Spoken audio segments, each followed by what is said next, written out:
नमस्कार सांग माने जय जगन्नाथ मो चैनल मधुस डेली किचन को आपण मानक स्वागत। चलतु आज आम देखा बेसन लड्डू किपरि घरे प्रस्तुत करवा। प्रथमे आमे गोटे कप प्रथमे आमे गैस ऑन करवा, तापरे कढ़ाई बसैबा। कढ़ाई जिते गरम हो जिवो तापरे आमे किछि ताधरे किछि घियो दबा। घियो देला परे प्रथमे आमे किछि घियो दबा।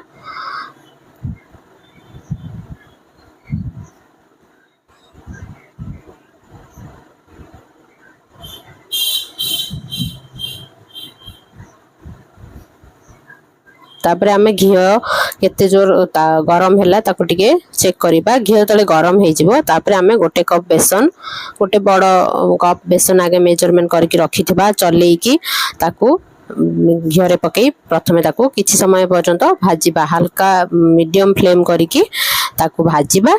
जेतेबे बेसन भलो से भाजी हे जिवो तापरे तापरे किछ समय बेसन को चलेबा। कहीं ना बेसन को जदि आमे न चलेबा ताहेले सेथिरे लम्प्स पड़ी जिवो। तेनु बेसन को प्रथमे आमे चलेबा, बंद करिबा नाही।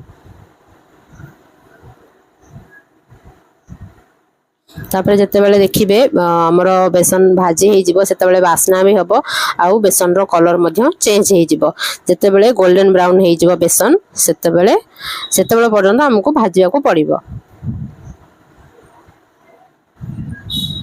भाजीबा मझे बंद करिवे नाही। तापरे देखिबे जेतेबेले गोल्डन ब्राउन हे गला तापरे गैस रो फ्लेम को ऑफ कर देबे आ बेसन को काढी आनिबे।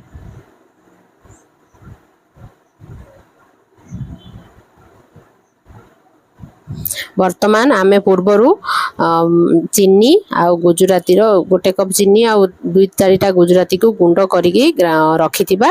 तापरे बेसन सहित से गुंड को आमे पकेकी हाथ रे हो किंबा खड़िका साहाय्य रे हो किंबा चामच साहाय्य रे हो भलो से ताको मिक्स करिबा। जेतेबेले टिके ठंडा हे जिवो तापरे आमे ताको हाथ रे भलो से मिक्स करिबा।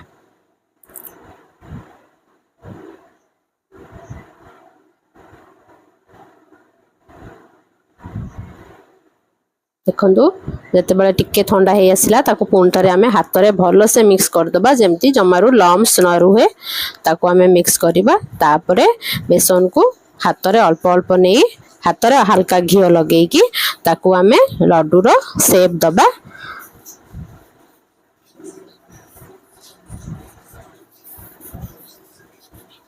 आपण चाहिए 2 हाथ मध्य लगेकी लड्डू रो शेप दे पारिबे।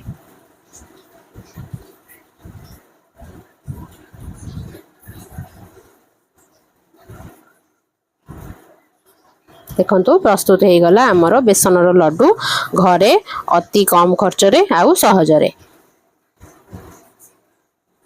जदि आपण मानको मोर प्रस्तुतिटा ठीक लागिथिबो ताहेले मो चैनल मधुस डेली किचन को लाइक करिवे, शेयर करिवे एवं जदि भलो लागे ताहेले गोटे कमेंट करिवे।